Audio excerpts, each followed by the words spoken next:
국회 법제사법위원회 전체 회의에서 전주의 국힘당 의원이 추미애 법무부 장관을 향해 최근 더불어민주당이 당원을 개정해서 서울, 부산시장 재보선에 후보를 내기로 결정한 것과 관련하여 서울시장이나 대선 출마 의향이 없냐? 라고 묻자 추미애 법무부 장관은 검찰개혁이 완수되기 전까지는 장관직을 내려놓지 않을 것이라며 서울시장이나 대선 출마에 선을 확 그어버렸습니다. 그러면서 추미애 장관은 법무부 장관으로서 오직 검찰개혁의 사명을 갖고 이 자리에 왔기 때문에 그 일을 마치기 전까진 정치적 입장을 가지고 있지 않다. 검찰개혁을 하기 전까지는 그런 정치적 욕망, 야망을 갖지 않기로 맹세하고 이 자리에 앉아있는 것이라고 얘기했습니다. 즉, 추미애 법무부 장관은 검찰개혁을 완성하지 못한다면 정권을 잡는다 해도 소용이 없다는 것을 명확히 알고 있다는 것 아닙니까? 아니, 현재 국힘당이나 언론, 그리고 검찰에서까지 가장 미움을 받고 있는 대상이 누구냐 하면 당연히 추미애 법무부 장관이고, 검찰개혁이 이뤄지느냐 마느냐에 지금 같은 막바지 단계에서 핵심적인 역할을 수행하고 있는 인물도 바로 추미애 장관입니다. 돌이켜보면 2019년 10월 14일 조국 전 장관이 사퇴를 한 후 추미애 장관이 임명된 날이 2020년 1월 2일이었습니다. 그러니까 지명을 하는 데만 약 2개월이 걸렸었고 임명까지 2달 반이나 걸렸습니다. 이렇게 시간이 많이 걸린 이유는 즉슨 검찰이 대놓고 대통령의 인사권에 제동을 건 사건으로 조국 전 장관 가족들을 탈탈 털어대며 보여주던 광기가 아주 극에 달해 있을 시점이라 검찰 출신이 아닌 다른 어떤 후보자가 온다고 해도 탈탈 털겠다는 각오를 보여주고 있었으니 문재인 정부 들어 준비해왔던 검찰개혁의 소임을 완수할 적임자로 일찌감치 호흡을 맞춰왔던 조국 장관이 물러나게 되었으니 그것을 이어서 끌고 나갈 수 있는 후보자도 마땅히 고르는 것조차 어려웠던 시절이었습니다. 어쨌든 추미애 법무부 장관은 판사 출신 5선 국회의원이고 민주당 당대표도 경험했으며 만약 추미애 장관이 행정부에 입각을 했었다면 총리 후보가 될 수 있었고 반면에 국회에 남아 있었다면 박병석이 명함도 못 내밀 국회의장 후보였습니다. 더구나 윤석열 검찰의 행태를 보면 새로운 법무부 장관의 후보자도 조국 일가를 탈탈 털었듯이 상황을 동일하게 몰아갈 것은 분명한 일이고, 즉 5선의 국회의원 출신이라고 해도 정치적으로 감당해야 되는 위험이 커도 너무 컸었다는 것 아닙니까? 한마디로 말해서 잘해야 본전이고 정치적으로 손해를 볼 수밖에 없는 그런 상황이었습니다. 게다가 추미애 장관 입장에서는 신분을 다운그레이드해가면서 대단한 위협까지 무릅써야 하는 일을 해야 할 이유는 솔직히 별로 없었을 것입니다. 굳이 찾자면 검찰개혁의 소명을 완수할 수 있는 사람이 현실적으로 없다라는 그런 책임감 뿐이었을 텐데, 그렇게 추미애 의원이 법무부 장관직을 수락하게 된 이유는 법무부 장관을 할 사람이 없어도 너무 없었다는 것을 스스로 깨달았기 때문 아니었을까요? 어쨌든 추미애 법무부 장관은 기대했던 것 이상으로 아주 잘하고 있습니다. 우선 대한민국 검찰 70년 역사를 봐도 최초로 제대로 된 인사권을 행사하고 있고, 심지어 서초동에서 200만 명의 시민들이 모여 촛불을 들고 검찰개혁을 외치고 있을 때도 비웃고 있었던 검찰이 처음으로 심각한 상황이라는 것을 깨닫게 된 게 추미애 의원이 장관으로 오자마자 전격적으로 단행한 인사를 통해 윤석열의 친위대를 날려버리던 순간이었기 때문입니다.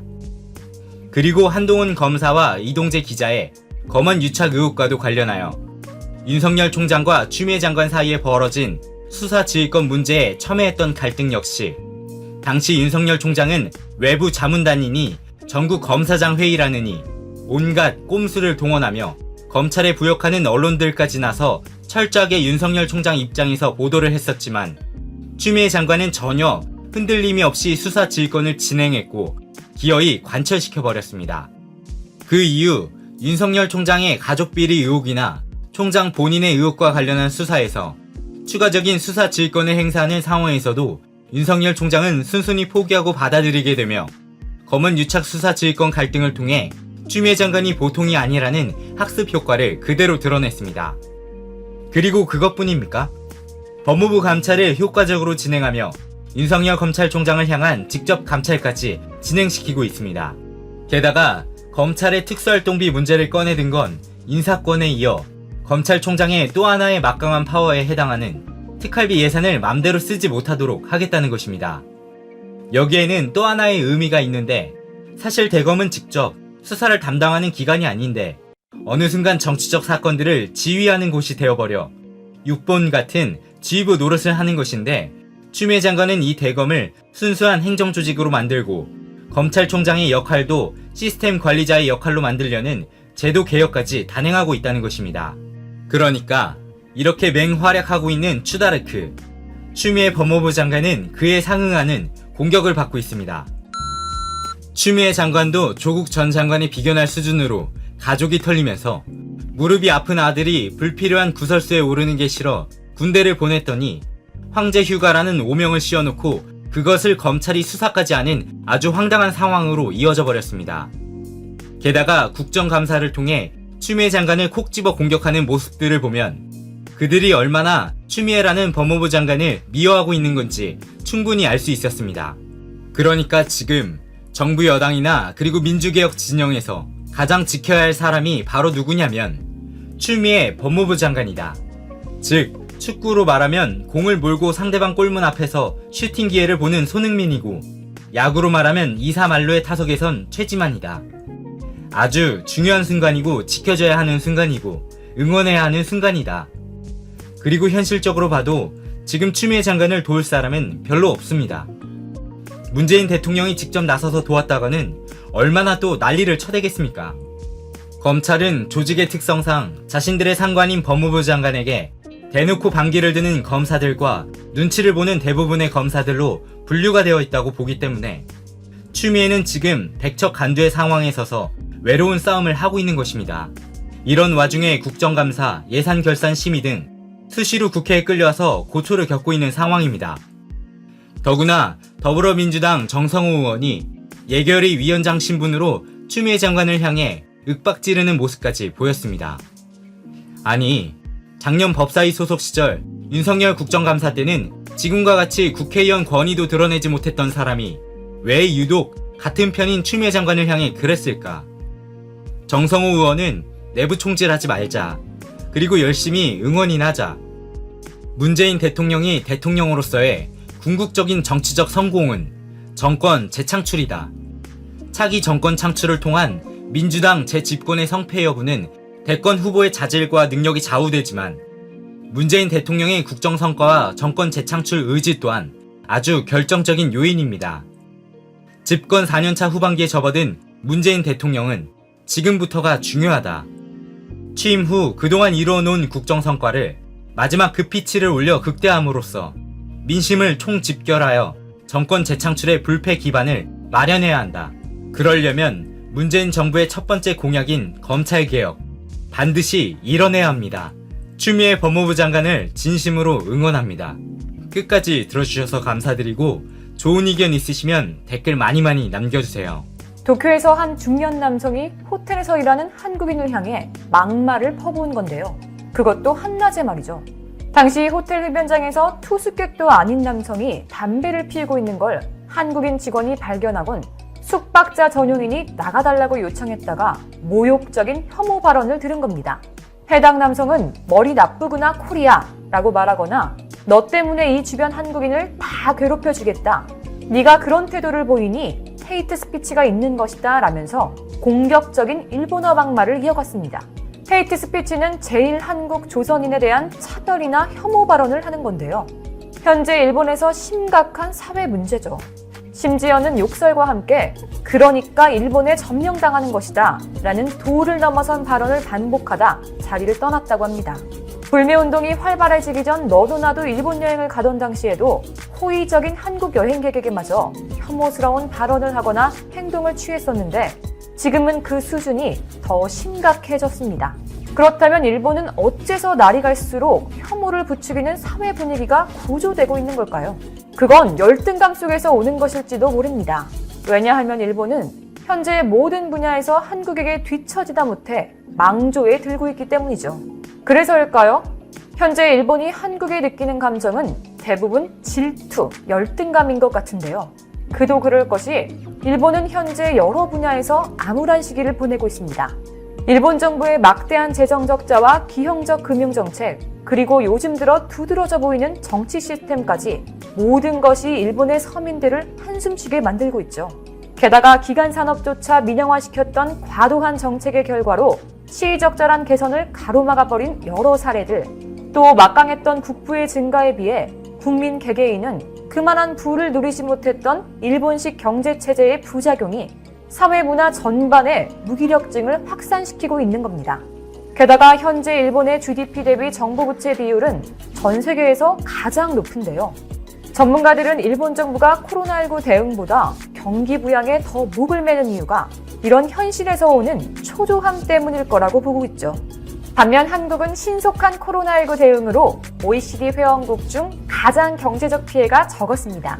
IMF가 지난 10월 내놓은 세계 경제 전망에서 한국의 올해 경제 성장률이 리투아니아에 이어 두 번째로 높을 거라고 전망하기도 했죠. 이처럼 경제적, 정치 시스템적인 부분에서 누가 봐도 한국과 일본이 극명하게 갈리는 모습을 알 수 있는데요. 일본인들은 이를 외면하고 싶겠지만 어쩌겠나요? 이게 현실인데. 하지만 일본의 질투는 마르지 않는 우물과 같죠. 이번엔 K-팝을 의식하며 질투를 하고 있습니다. 그리고 이 질투의 감정은 일본의 국민 아이돌인 아라시도 벗어날 수 없나 봅니다. K-팝 뿌리는 일본의 자니스타. 아라시 멤버 마츠모토 주는 미국 연예 전문지 버라이어티와의 인터뷰에서 이렇게 말했습니다. 자니스를 설립한 자니 키타자와는 60년 동안 일하면서 많은 보이그룹을 만들었고 이를 글로벌 표준으로 끌어올렸다. 아시아 팝 세대는 1960년대 자니스가 수행한 기본 작업에서 그 뿌리를 찾을 수 있다. 그는 덧붙여 세계적으로 가장 인기 있는 컨텐츠인 K-팝의 인기에 경계나 질투심을 전혀 느끼지 않고 오히려 자니 키타자와가 수십 년 전 토대를 마련한 건축이 이제 마침내 국경을 넘기 시작했다는 것에 자부심을 느낀다고 말했습니다. 마츠모토 준의 이러한 발언은 마치 K-팝의 뿌리가 일본 아이돌 산업에 있다고 해석되면서 K-팝 팬들에게 논란을 사고 있습니다. 아라시는 이전부터 K-팝에 대해 자주 언급해 왔었습니다. 마츠모토 준은 지난 10월 동남아 인터뷰에서 자신들이 하고 싶은 음악은 J-팝의 장점을 살려 많은 사람들과 소리를 듣는 것이고 무엇보다 음악을 통해 즐기고 공감을 형성하는 게 중요하다고 말했습니다. 그러면서 K-팝에 대해 입을 열었죠. K-팝은 서양 시장을 의식해서 만든다는 인상이 있는데 우리들은 그런 의미로 K-팝과 음악성이 다르다고 말한 겁니다. 사쿠라이 쇼도 K-팝에 지고 싶지 않아서가 아니라 그냥 우리 스타일, J-팝다운 것을 하고 싶은 마음이다. 우리의 장점을 알아줬으면 하는 바람이다 라고 강조했는데요. 만약 본인들의 말처럼 J-팝의 장점을 내세워 세계에 도전한다면 그건 비웃을 일이 전혀 아닙니다. 하지만 괘씸한 점은 K-팝이 서양 시장을 의식한다고 비하했으면서 본인들도 팝가수 브루노 마스와 협업해 Whenever You Call을 발표한 겁니다. 거기에 자신들의 공식 트위터 계정을 통한 신곡의 홍보 발표마저 영어로 찍어 올리고 해시태그마저 깨알같이 영어로 적는 걸 보면 누구보다도 서양 시장을 의식하는 모습을 보여주고 있죠. 아라시의 언행도 언행이지만 아라시 소속사 자니스는 유튜브에 아이돌 공식 영상을 올릴 때 히든 태그로 한국 가수들을 적어놓는 게 적발돼 전 세계 K-팝 팬들에게 비웃음을 받았죠. 유튜브에 영상을 업로드할 때는 태그를 입력하는 것이 기본적으로 시청자에겐 보이지 않기 때문에 특정 앱이나 플러그인을 써야 알아낼 수 있습니다. 그래서 절대 안 보일 거라 생각을 했던 걸까요? 확인해보니 실제 자니스 공식 영상엔 BTS, 엑소, 트와이스 등 6개 한국 아이돌 팀이 태그되어 있었습니다. 아라시와 소속사 자니스가 저런 태도를 보이는 건 앞서 말했듯이 질투와 열등감에서 오는 것이고 현재 일본 사회는 한국에게 질투심을 느낄 수밖에 없는 상황입니다. 특히나 아라시는 K-팝을 잡기 위해 영어 신곡을 내놓으며 미국 방송에 출연해 적극적으로 홍보했지만 미국 음원 차트에서 368이라는 역대급으로 저조한 순위 결과가 나왔죠. 하지만 방탄소년단의 다이너마이트는 어떨까요? 발매된 지 무려 2달이라는 시간이 흘렀지만 빌보드뿐만 아니라 전 세계 음원 차트에서 쭉 상위권에 있기에 일본은 한국과 엄청나게 비교당하고 있죠. 이렇게 전 세계가 코로나로 인해 어려운 분위기인 속에서도 일본이 앞으로도 쭉 배합할 정도로 BTS와 더불어 한국의 소프트 파워가 날이 갈수록 막강해지고 있습니다. 한국의 소프트 파워 중 K-스타일이 특히나 전 세계를 휩쓸고 있는데요. 그중 BTS가 입은 옷은 이미 유럽을 접수했고 그 열기는 코로나도 말리지 못했습니다. 코로나19 이후로 패션업계의 침체가 지속되고 있지만 탄탄한 팬덤을 가진 국내 패션 브랜드는 글로벌 시장에서 활약 중이죠.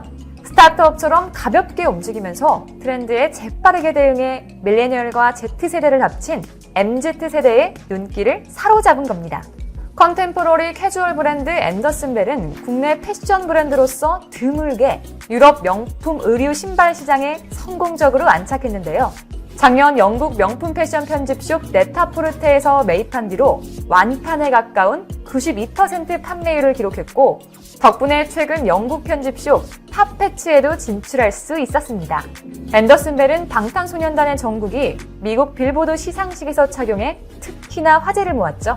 그리고 한국 브랜드로서는 최초로 영국 리버티 백화점의 팝업 전시 요청을 받아 아크네 스튜디오, 알렉사청, 더로우 등 해외 유명 브랜드와 어깨를 나란히 하기도 했습니다. 또 스트리트 캐주얼 브랜드 로맨틱 크라운은 아이돌 사복 패션으로 인기를 얻어 3년 전 중국에 진출했는데요. 지난해 중국 최대 쇼핑 축제 광군제에서 하루 매출 8억 원을 기록하면서 역시나 화제를 모았죠. 게다가 올해 상반기에는 일본에서 단독 팝업 스토어를 열었고 이후 일본 최대 온라인 패션 쇼핑몰 조조타운에 입점할 예정이라고 합니다. 뿐만 아니라 글로벌 축덕들을 활용해 해외 진출에 나서는 브랜드도 있습니다. 기업의 스포츠 마케팅을 컨설팅해주는 스타트업인 왁티가 스포츠 분야 스타트업 중 역대 최대 투자액인 약 225억 원을 유치해 지난해 축구 패션 브랜드 골스튜디오를 런칭했죠. 골스튜디오는 세계 최대 축구 전문 매체 골닷컴으로부터 글로벌 독점권을 획득하며 일본과 중국에 법인을 설립했고 내년까지 동남아시아 유통 파트너와 총판 또는 라이센스 계약을 준비하고 있습니다. 이렇게 한국의 소프트 파워의 영향력은 여러 분야에서 날로 커지고 전 세계를 관통하는 핵심 대중문화가 되었습니다. 그리고 그 누구도 부정할 수 없는 세계적인 주류 문화로 자리 잡았죠. 질투하고 비하만 하면 절대 앞으로 나아갈 수 없고 본인들의 추악함만 드러낼 뿐입니다. 일본은 차라리 한국 콘텐츠의 힘을 인정하고 본인들이 스스로 주장하는 제이다움을 발전시키는 것이 세계 시장에서 창피를 덜 받고 성장할 수 있는 길입니다. 그리고 우리는 일본이 뭐라 하던 개의치 않고 더 높은 수준의 문화 콘텐츠를 만들어 전 세계의 한국의 소프트 파워 위상을 더욱 드높일 것입니다.